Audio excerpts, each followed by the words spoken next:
धर्म अधर्म द्रव्य कहाँ रहते हैं?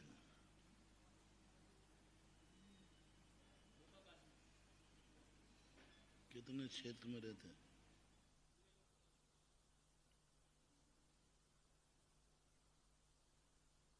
कितने द्रव्य हैं? कितने द्रव्य हैं धर्म धर्म?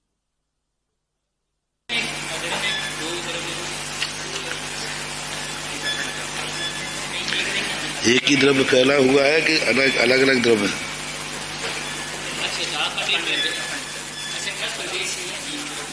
एक ही द्रव्य।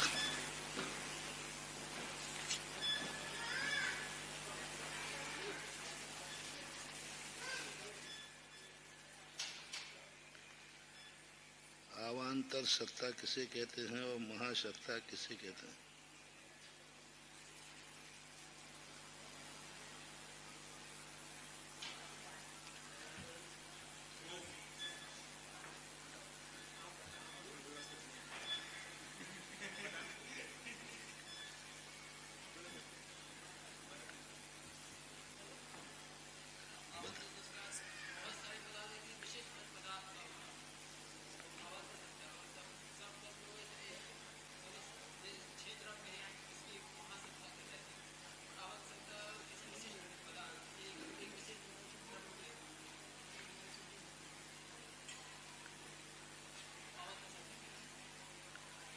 अवान्तर सत्ता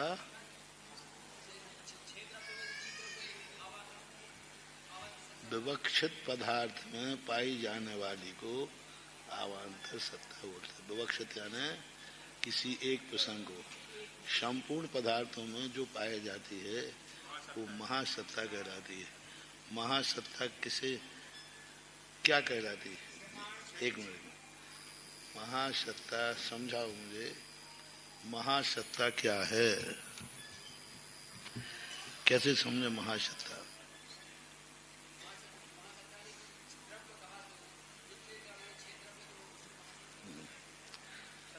हम महासत्ता को कैसे खोजें?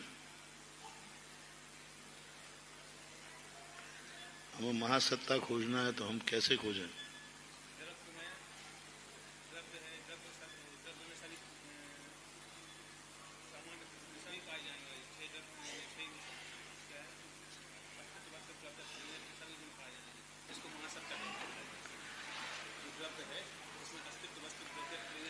हमें महासत्ता का ध्यान करना है तो हम किसका ध्यान करें?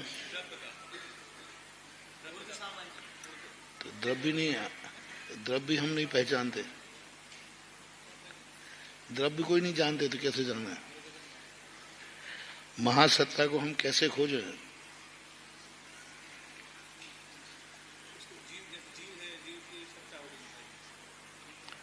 लक्षण बताओ महासत्ता को, महासत्ता का लक्षण क्या है? आप लक्षण बताओ, महासत्ता को खोजने का लक्षण क्या है?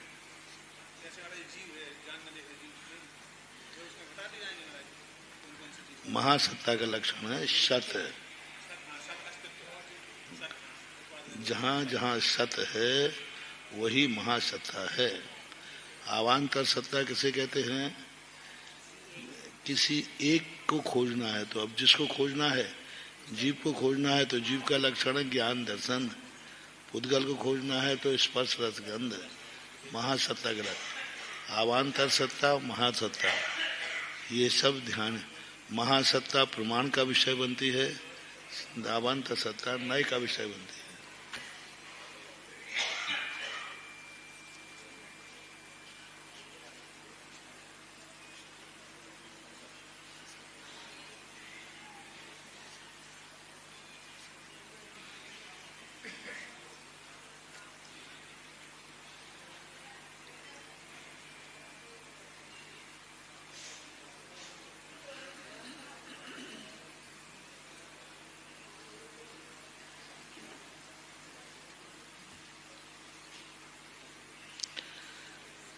ज्ञान चेतना किसमें पाई जाती है?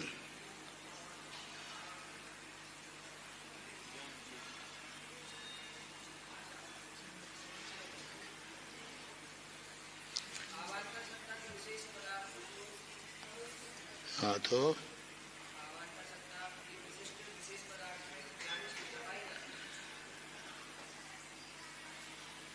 ठीक, अवान्तर सही बोल रहा है।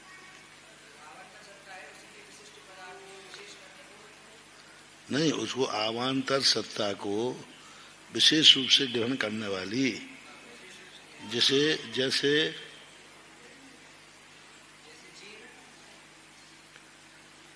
ज्ञान चेतना किसे कहेंगे? ज्ञान चेतना के भेद कितने हैं? ज्ञान चेतना के भेद कितने हैं?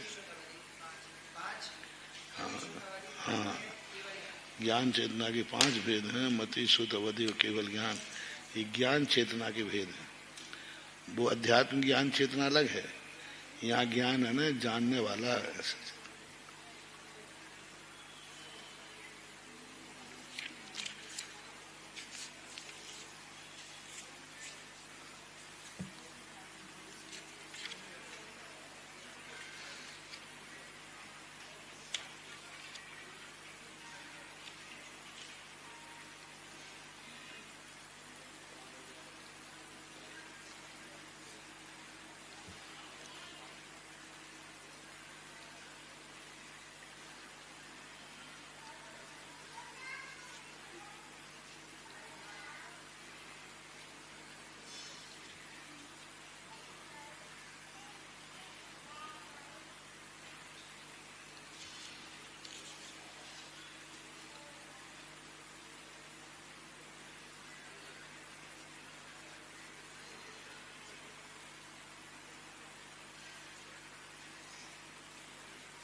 पाप कर्म का फल क्या है?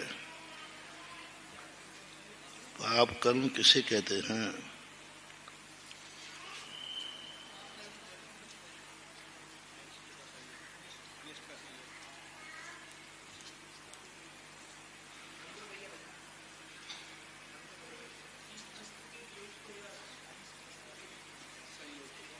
जोर से बोलो।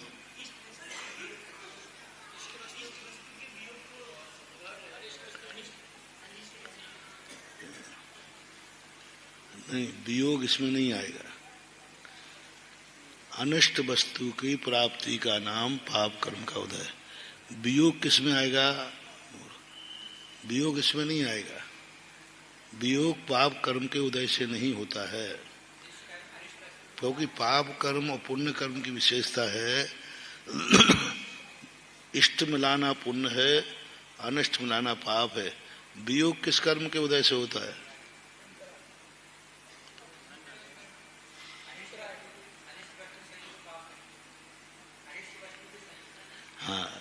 वियोग वियोग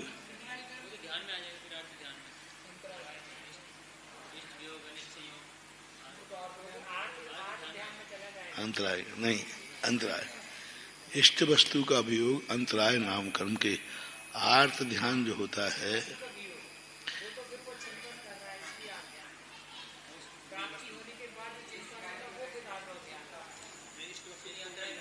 अनिष्ट वस्तु का संयोग जो है वो पाप कर्म है। इष्ट वस्तु का जो वियोग होता है वो लाभांतराय कर्म के उदय से होता है। भोगो भोग नाम कर्म के उदय अंतराय से उदय था, बिना उसके नहीं होगा। तो आर्त ध्यान से हमें क्या लेना देना? यहाँ तो किस कर्म के उदय से क्या होता है ये तीसरी बात।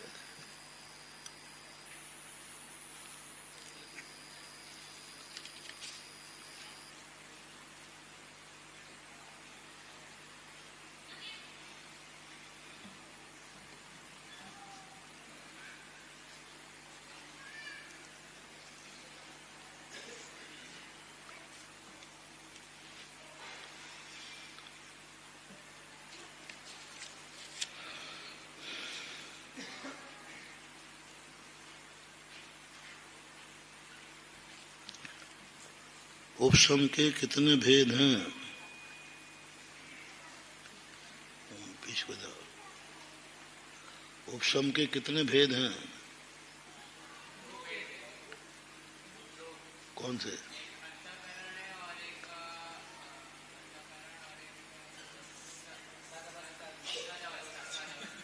बोलो मत, बीच में मत बोलो, जिससे पूछा उसी को बोलो। कौन सा है? सदवस्था रूप और अंतःकरण, ये दो प्रकार के उपशम होते हैं।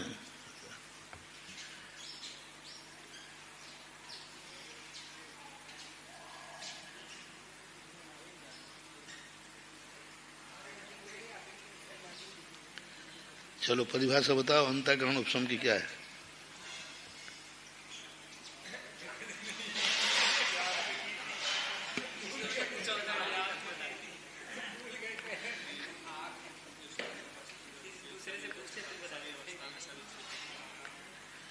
अंतःकरण हमने समझाया था,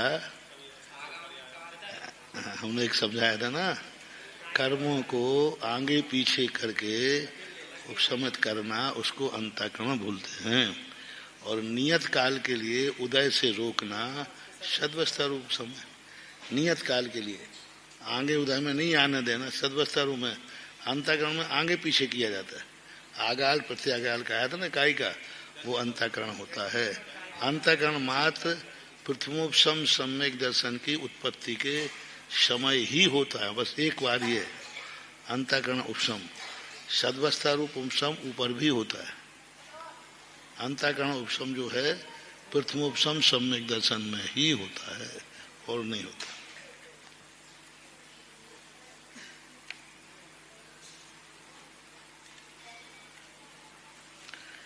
चलो कहाँ थे?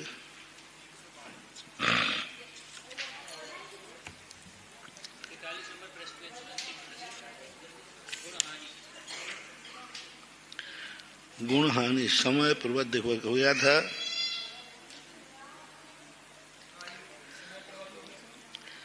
समय प्रबद्ध की परिभाषा क्या थी? एक समय में कर्म और न कर्म के जो परमाणु ग्रहण किए जाते हैं उनको समय प्रबद्ध बोलते हैं। और समय प्रबद्ध और एक समय में जितने कर्म नौ कर्म परमाणु ग्रहण करता है वो समय प्रबद्ध कहलाता है।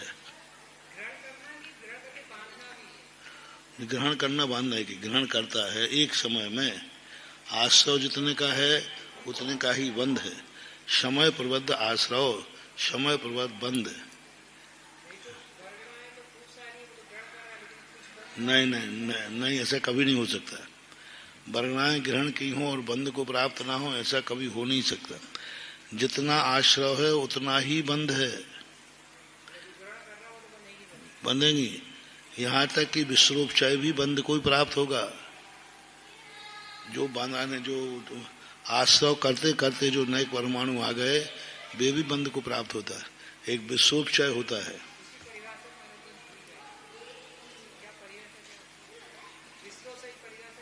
अभी प्रसंग ही नहीं तो काहे को पूछ रहे। हाँ, विश्वोपचय का होता है नया बंध जो होता है। जो नया बंध क्या होता है, जिन कर्मों को हम बांधने के लिए तैयार हैं, बनते बनते जिस समय हम बांध रहे उसी समय नए परमाणु वहाँ आके उसमें मिल गए। जितने कर्म वर्णाएं हैं उससे अनंत गुणा विश्वोपचय है। जितना कर्म वर्णाएं हैं उससे अनंत गुणा विश्वोपचय, रॉ मटेरियल जो अभी परिणमन नहीं हुआ है, क्योंकि कर्म परमाणुओं का कर्म वर्णारूप में परिणमन निरंतर चलता रहता है।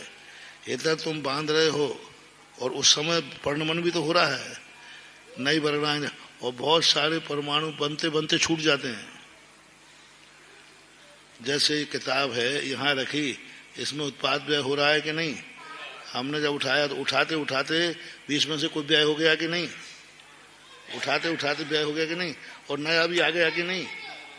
तो ऐसा इसको बोलते विश्वोपचय।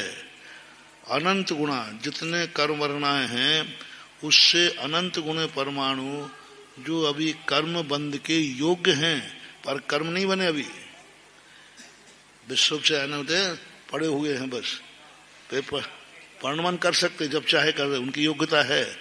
जैसे अपन ने एक मिट्टी का गारा उठा के मटका बना लिया, लेकिन शेष मिट्टी में भी योग्यता है कि नहीं? उस तो वो तैयार में है। इसको बोलते विश्वोपचय। हाँ, वो पड़ा ही रहता है हमेशा। अनंत गुणा विश्वोपचय होता है कर्मणाओं से।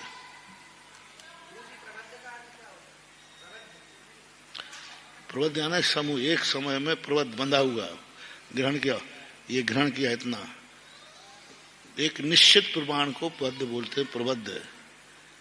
एक निश्चित प्रमाण को, एक ढेर लगी थी उसमें से अपन ने मुट्ठी भरी तो जितना मुट्ठी में आया वो प्रबद्ध है, शेष नहीं। जो बंधने योग्य है, बंधने योग्य जो ग्रहण किया है वो प्रबद्ध है। आश्रव, एक समय प्रबद्ध का आश्रव होता है, एक समय प्रबद्ध का बंध होता है, और इतनी की ही निर्जरा होती है।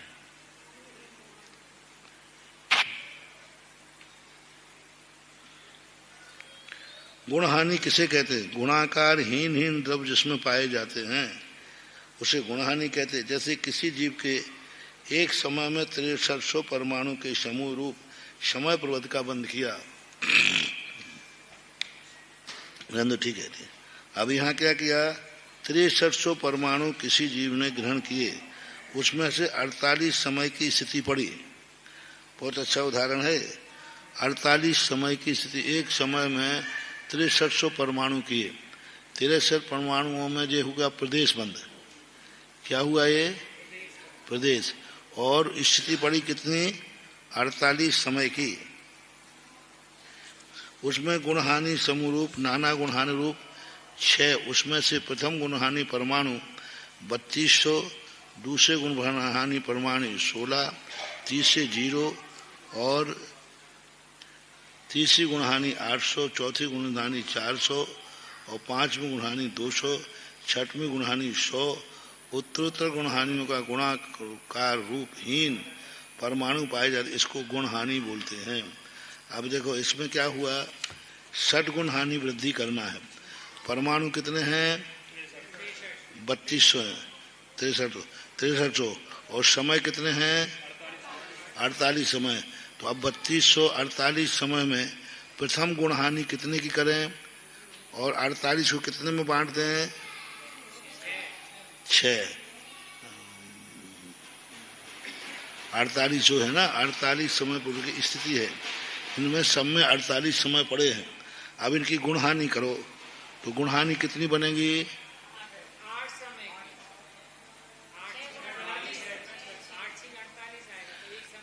6 गुणहानि बनी ना। 48 समय है, 6 गुणहानि बनी। एक गुणहानि कितने की हुई? 8 समय। तो 8 समय में जीव कितने ग्रहण किए? उसने 3200 ग्रहण किए 8 समय। पहली गुणहानि, प्रथम गुणहानि, समय नहीं, थोड़ा गौर से पढ़ो, प्रथम समय नहीं, 6 गुणहानि कर ली। 6300 उसने किए थे 8 16 48 मिनट के किए थे, इनको बराबर भाग करो तो बराबर भाग में 6 को 48 से 48 समय किया तो 6 बन गया। अब पहली गुणहानि जो हुई कितने की हुई? 3200 की। कितने समय की स्थिति है? 8 समय तक। 8 समय तक 3200 निषेक ही बंधेंगे।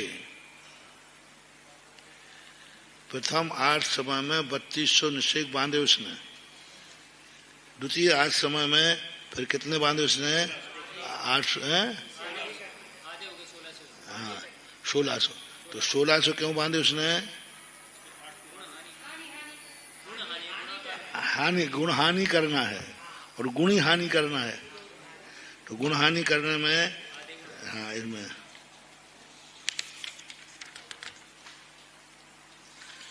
पहले प्रथम गुण हानि हुई 3200 की। हानि करना है गुण हानि में, तो 3200 की हानि हुई। यानी पहले समय में उसने 3200 गुण हानि रूप परमाणु करके 3200 ग्रहण किए। कितनी गुण हानि हो गई? अब 3200 ग्रहण किए उसने 4800 में से। 63 में से कितने? 3200। कितने ग्रहण कर लिए? 31 बच गए।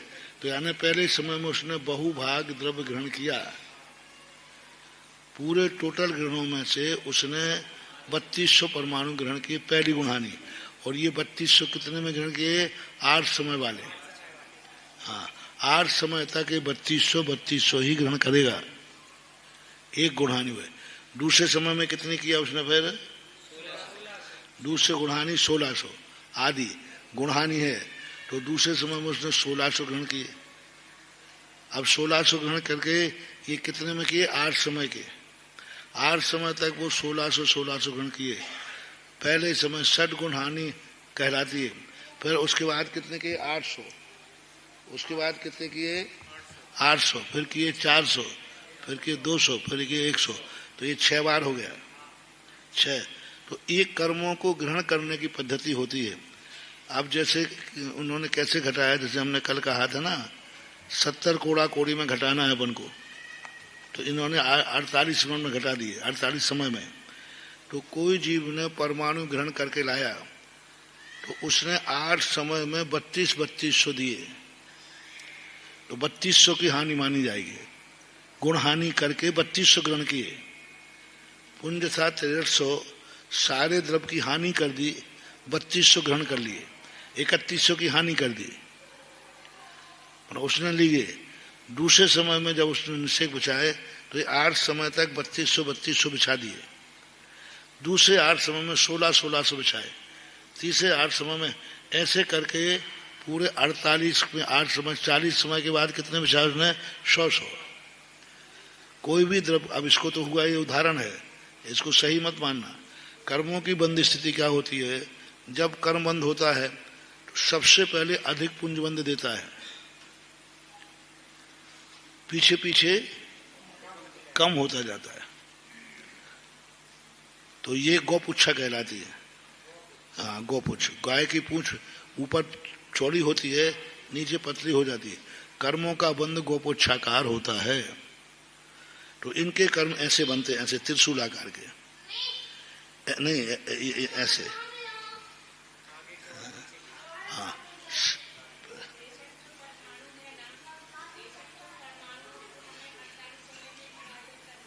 8 समय का ग्रुप बना उन्हें। एक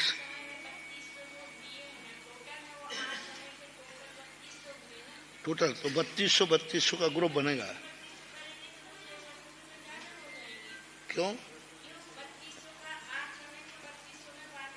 तो वो बांटो 3200, उससे कोई एक 3200 की हानि हो गई। 8 समय तक 3200 की हानि चलेगी। वो बांटना तो फिर उसको बांट दो, फिर और बांट दो। वो अभी बांट दे, वो बांट दे। तो पहले क्रम अपना ये होता है। पहले क्रम क्या? 3200 का एक ग्रुप आया है, पर 3200 से तुम्हें ज्यादा नहीं मिलेंगे। अब ये ग्रुप चलता है तुम्हें। फिर इस ग्रुप के बाद गुण हानि करना है। अब वो गुण हानि नहीं हो पा रही है। जैसे अभी इन्होंने कहा कि अब इसमें 3200 को आप 8 समय में बांटो, कितना आएगा?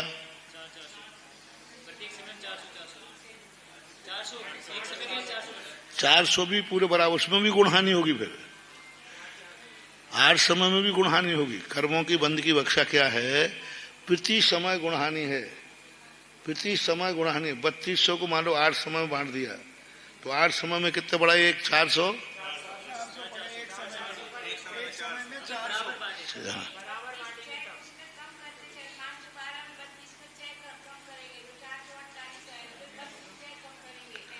वही करा तो हाँ, अभी तो बहुत स्थूल है, इतना अलग विषय है। हाँ, अब इसलिए हम इनको मोटे रूप से समझा रहे हैं। मोटी बुद्धि को मोटे रूप से समझाओ, फिर बारीक आए तो बारीक समझा देंगे। अभी हाँ, वो पूरी रचना है। अभी इसमें जैसे इन्होंने विषय छेड़ दिया, तो अब बारीक क्या होगा? अब जो 8 समय में, इनमें भी गुणहानि क्षय है, 8 एक समय नहीं होगा, फिर इसमें भी कम होता जाएगा। लेकिन 1600 से टोटल जो तुम्हारा 3200 है, वो 3200 से ज्यादा नहीं आना चाहिए टोटल। इसको ही डिवाइड करना है, लेकिन प्रत्येक समय में अलग अलग निषेध दिए जाएंगे, वो भी कम होते जाएंगे। पहले में ज्यादा रहेंगे, दूसरे में फिर चाय आएगा, फिर चाय आएगा, चाय गच्छ निकाल करके निकाला जाता है। तो अभी तुम इतने मान लो 8 समय के 3200 हैं, दूसरे 8 समय के कितने हैं? 1600। तीसरे ऐसे करके 48 समय के 6300 परमाणु बंटवारा हो गया।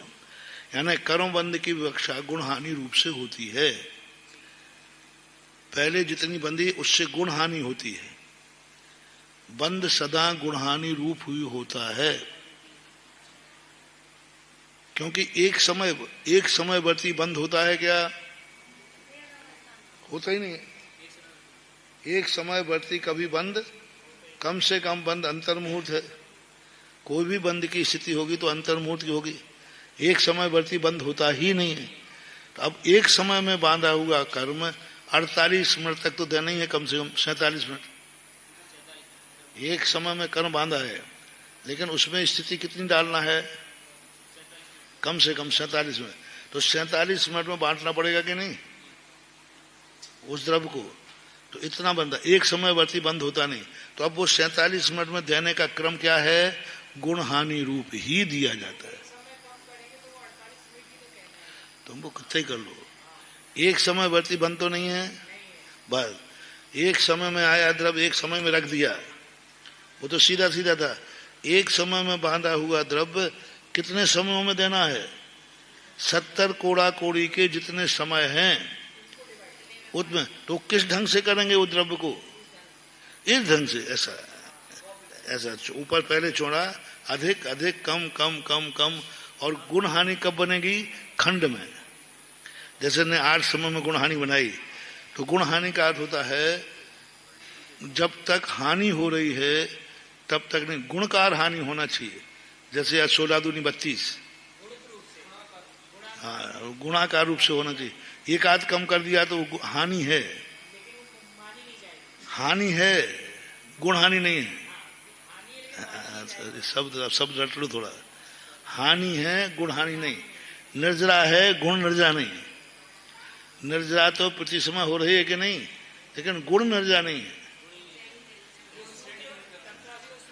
हानि तो प्रत्येक समय होती है, लेकिन वो गुण, जैसे मान लीजिए दहाई की हानि करो, एक दहाई की हानि करो, तो 10 के बाद करोगे कि 99 के बाद? 99 के बाद होगी, दहाई वहां खत्म होगी। तो इसी प्रकार इसमें है, एक खंड बना लेते हैं, इतने कर्मों के बाद गुण हानि होगी। इतनी हानि होते होते गुण हानि, इतनी हानि होते होते गुण हानि।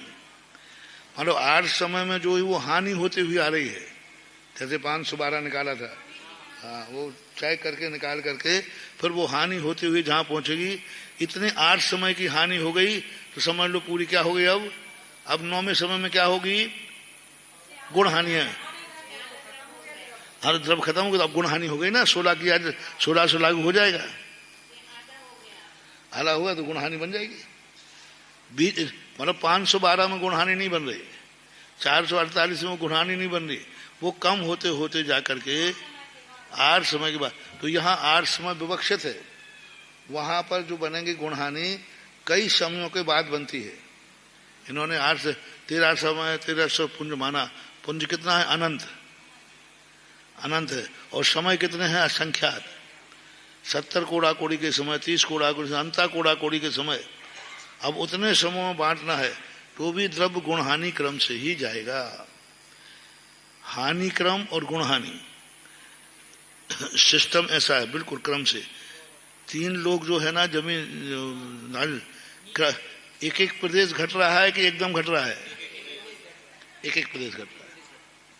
7 राजू से प्रति प्रदेश में घट हो रहा है कि कुछ प्रदेशों में? प्रत्येक प्रदेश में कम हो रहा है। अब वो पकड़ नहीं पाओगे। इसी प्रकार कर्मों का प्रत्येक समय में कुछ ना कुछ हानि है ही, लेकिन वो हानि गुण हानि नहीं है। सभी कर्मों की बंद व्यवस्था ऐसी ही है। पहले एक मान लो, समय प्रबद्ध की परिभाषा में दे रहे हैं। एक समय प्रबद्ध पुंज सत्ता में कहाँ रखा जाता है, कैसे रखा जाता है? जैसे आजकल कहते हैं तुम्हारा एक साथ तुमने 1 करोड़ रुपया कमा लिए, जाके बैंक में जमा कराया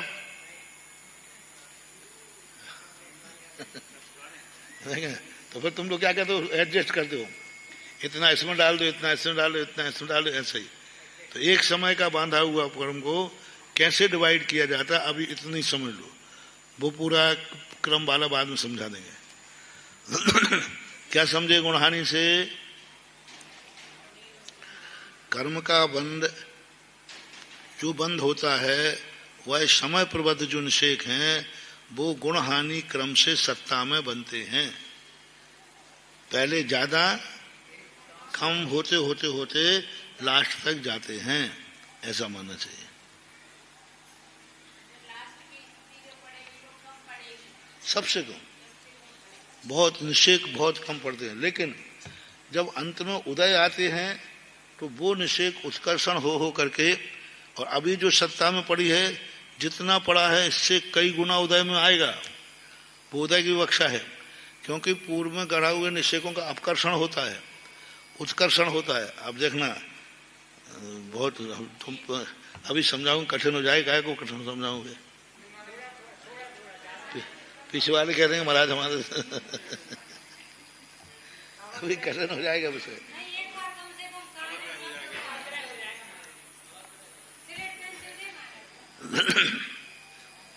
जैसे कर्मों, नहीं ऐसे लिखे, दिमाग से लिखो, दोबारा समझा देंगे। कर्मों का बंद हो गया ना एक बार, अब एक ही समय में बंद हो रहा है कि दूसरे समय भी बंद हो रहा है? कि बंद खत्म हो गया? खत्म, बंद हो रहा है। अब दूसरे समय का द्रव आएगा, फिर भी वो पहले में ज्यादा जाएगा और आगे चला गया। तीसरे समय में बंद हुआ तो ज्यादा गया। असंख्यात समय तक उसी कर्म को यहीं क्षेपण करते जाओ तो ये बढ़ रहा है कि नहीं? पहले समय का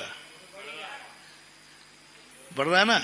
पर अंत में जब उदय में आएगा तो आखिरी समय का सबसे ज्यादा पुंज होगा। सबसे ज्यादा द्रव्य जब उदय में आएगा तो सबसे ज्यादा आखिरी में बचेगा।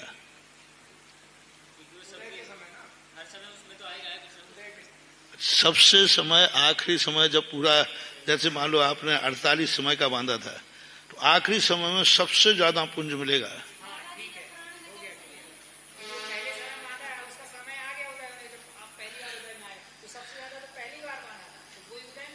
नहीं, लास्ट में सबसे ज्यादा है, सबसे ज्यादा द्रव्य लास्ट में बचेगा और दिया सबसे ज्यादा लास्ट में कम है।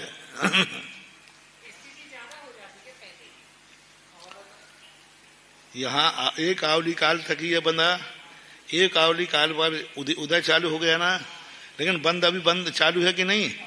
तो अब सारा द्रव्य पीछे भी जा रहा है कि नहीं? ये तो उदय में खिलता जा रहा है।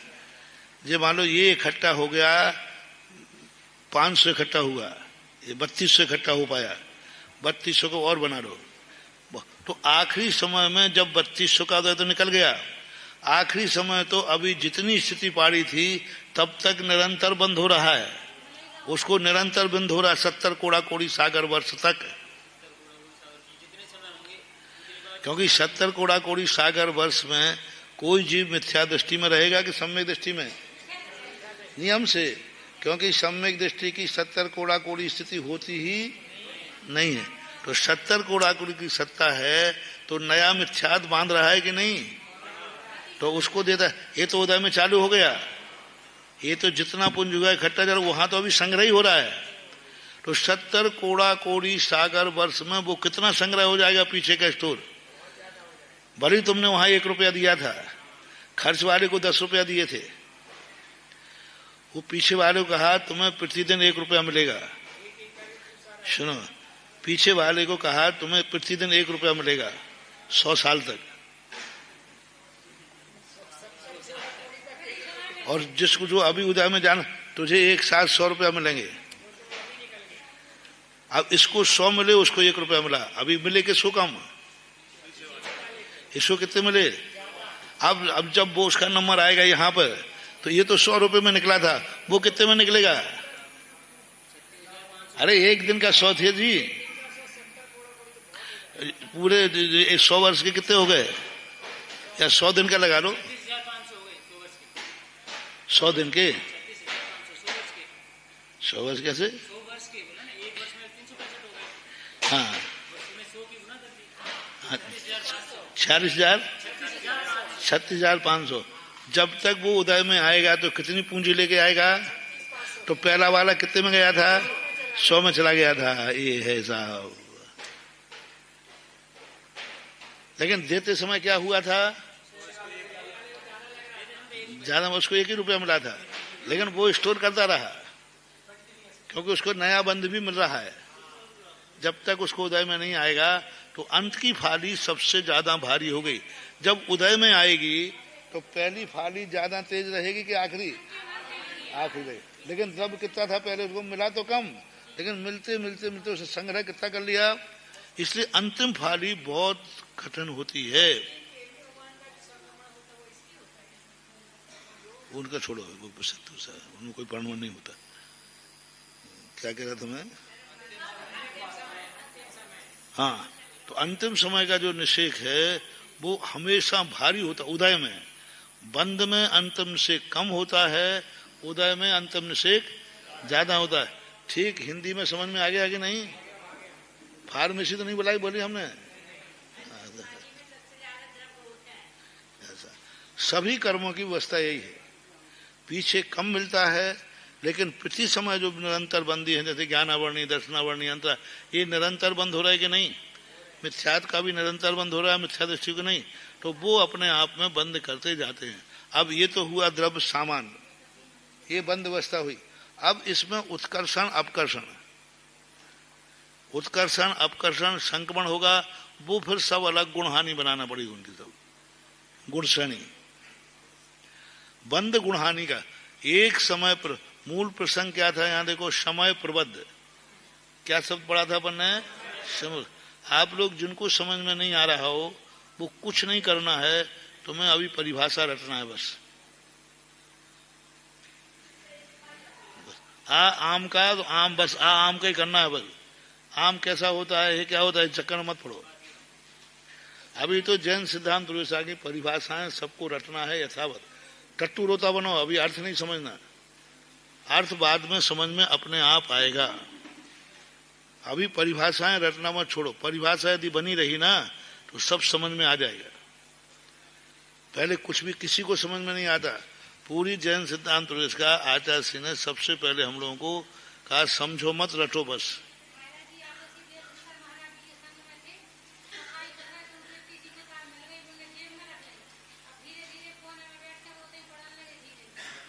जैन सिद्धांत पुरुष का, हाँ वो आचार्य का कथन आता है। तो ये तो आप लोगों को अभी कठिन लगे तो कोई बात नहीं, अभी तो रट लो। तो अब क्या रट गए तुम, गुण हानि प्रमाण ऐसा बंद होता है। अब वो आगे क्या होता है वो बात की बात है। तो गुण हानि समझ गए। गुण हानि किसे कहते हैं, प्रति समय हानि होते होते जब गुण हानि रूप हो जाती है तो उसको गुण हानि कहते हैं। हानि और गुण हानि में अंतर आ गया कि नहीं। एक एक गुण हानि करना कम और फिर एक निश्चित गुणकार करना, आधा कर दिया सीधा, तो ये गुण हानि हो जाती है।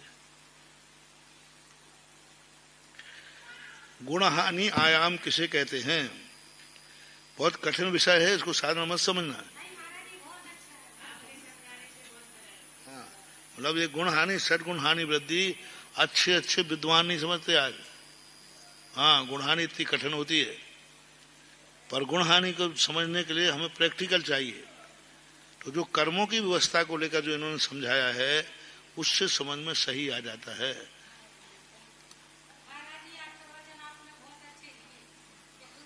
तुम तो बताओ, हमें उस दिन का नाम बता, हमें उस दिन का नाम बता दो।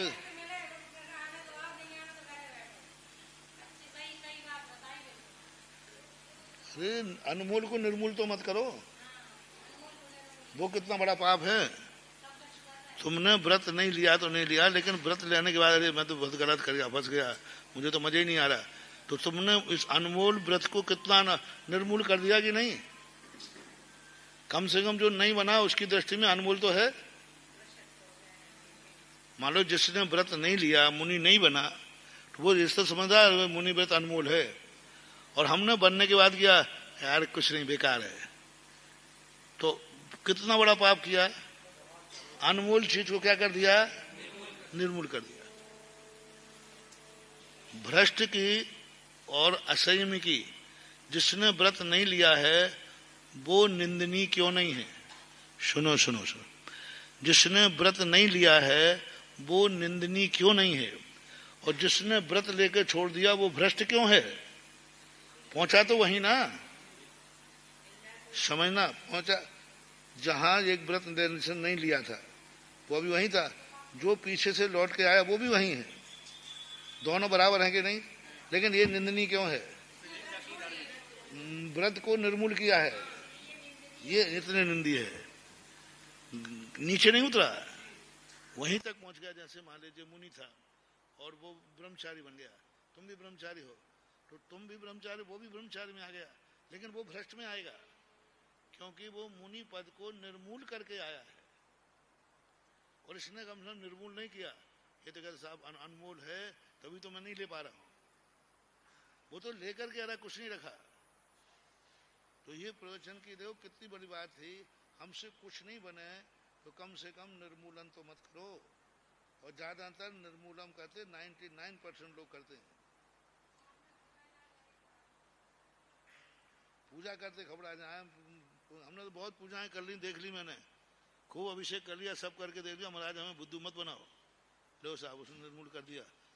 अब कितनी माला फेरूं, इतनी तो फेर चुका हूं, कितना भक्तांबर पढ़ूं, इतना तो पढ़ चुका हूं।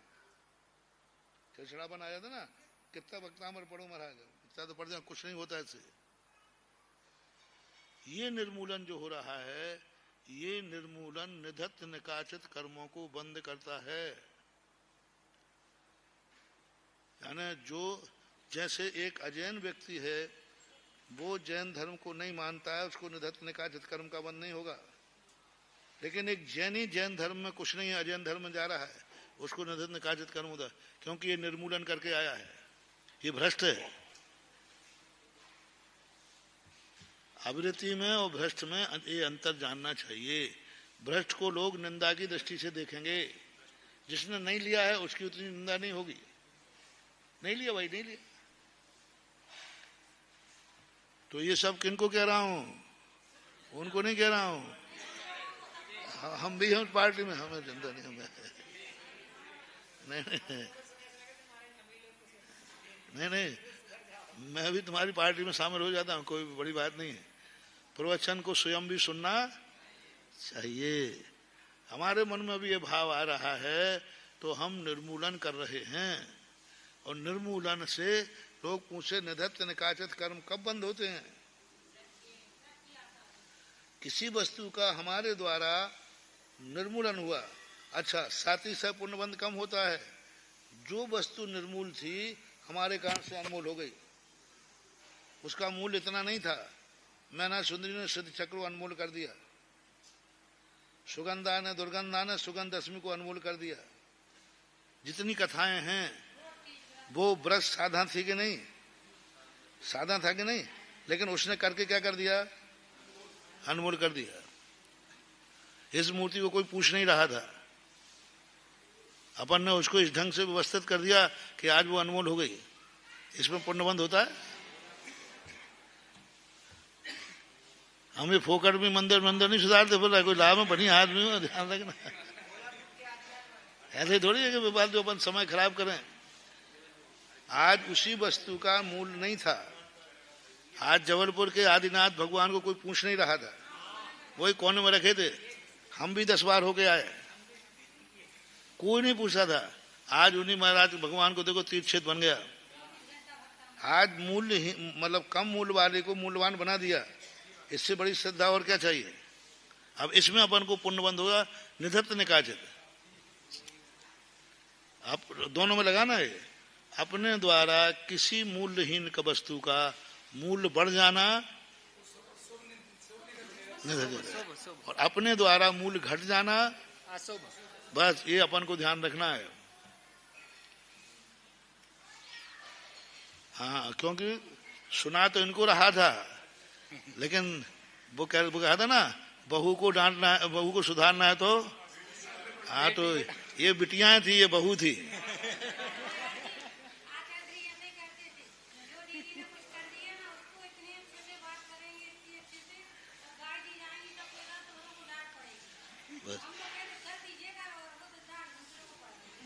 होता है अपन लोगों को सोचना है, क्योंकि अपने साथ ये ज्यादा घटित होने की संभावना है। लेकिन गृहस्थ के नहीं घटती सो बात नहीं है, ये तो उससे ज्यादा करते हैं। थोड़े बहुत मंदिर जाएंगे, बोला जी हमारा मन नहीं लगता, बोले क्यों, खूब जाके देख लिया कुछ नहीं हुआ, जैसी जिंदगी में। बल्कि हमने जब से धर्म करो और नीचे और हमारा तो धर्म से श्रद्धा उठ गई। क्या ये गृहस्थों में नहीं देखा जा रहा है? कोई भी है, आप लोग गृहस्थों के बीच में रहते हो, तो गृहस्थों में ऐसा नहीं देखा जा रहा क्या? कितनी विशुद्धि के साथ वो माला शुरू करता है और फिर धीरे धीरे उसकी विशुद्धि कम हो जाती है। आए दिन देख रहा है सब में। अभिषेक पूजन करते करते लोग छोड़ देते, महाराज खूब कर लिया, हमारा मन ही नहीं लगता। क्यों? कुछ नहीं हुआ महाराज, आपने कहा था कि ऐसा होता है, मैंने तो देख लिया। नहीं ठीक है, मैंने तो सब देख लिया। सिद्धचक मंडल विधान कहा था, तुमने कर लिया, खुजली तक नहीं मिटी। श्रद्धा घट रही। इसलिए हम कह रहे थे, कितनी बड़ी परिभाषा है। इसलिए गुणों को देख करके प्रभावित होना ये गुरु है। हम गुरु बनाएंगे किस लिए? गुणों को देखकर, क्योंकि हमें गुण चाहिए। गुरु के बिना हमें कुछ मिल नहीं सकता। लेकिन श्रद्धा हम गुरु पर नहीं करेंगे। गुरु के ऊपर तुम्हारी श्रद्धा है तो सम्यक दृष्टि नहीं हो। नहीं, गुरु से तो गुण तो है ही। तुमने गुरु बनाया गुणी देख करके, और तुम्हारी गुरु पर श्रद्धा है तो सम्यक दृष्टि हो, कोई नियम नहीं। आप तो श्रद्धा करो, साधु पर श्रद्धा करो। श्रद्धा साधु पे करो और दीक्षा गुरु से लो। पर गुरु सो साधु नहीं, साधु ही गुरु है। गुरु साधु पर श्रद्धा करो। अब साधु पर श्रद्धा करोगे तो जगत के कितने साधु तुम्हारे श्रद्धेय हो गए, और गुरु बनाओ सबको। बात अंतर समझ में आ गया? हम इतना सरल कर देंगे कि तुम नाक ना कहते हाँ कहलवा लूंगा। बोलो साधु साधु साधु पे श्रद्धा करोगे तो बंटवारा होगा क्या? नहीं होगा। अपने कसौटी हो भाई, जो साधु है तो लेकिन गुरु का बंटवारा का एक है गुरु। उन साधुओं में से कोई गुरु एक है, लेकिन साधु सभी है। ये अंतर है, बहुत अंतर है। इसलिए समंत भद्र कुंद भगवान ने आचार्य शब्द नहीं दिया। दीक्षा आचार्य को देना चाहिए ऐसा नहीं लिखा, गुरु से लेना चाहिए। गुरु से दीक्षा लेना, दीक्षा देने वाला गुरु है। आचार्य क्यों नहीं किया? आचार्य तो बहुत होते हैं। गुरु दीक्षादाय का गुरु, और आचार्य कितने हैं? ये सब तुम्हारे गुरु नहीं है। लेकिन आचार्य हैं, नमो आर्याणम कहोगे कि नहीं? कहोगे। लेकिन नमो गुरुवाणम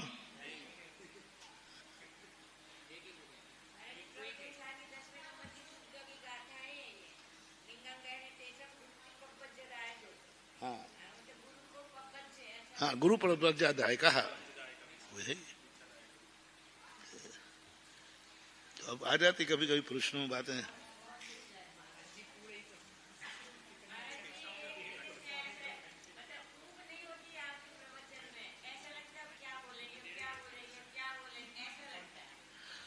और नए नए श्रोता हों तो फिर भी ठीक है। आजकल तो आप हो गई सारे भारत में वही वही श्रोता हैं, तो पुनरावृत्ति ज्यादा होना नहीं चाहिए क्योंकि लाइव में तो वही वही है श्रोता, हमेशा 365 दिन वही सुन रहा है। तो इस प्रकार से ये हानि, इस पर गुण श्रेणी आयाम किसी समय हो गया। गुण एक गुण हानि एक, उसको अभी इतने रहने दो, थोड़ा अच्छे से समझा देंगे। ये थोड़ा विषय अच्छा है, ये समझ लायक।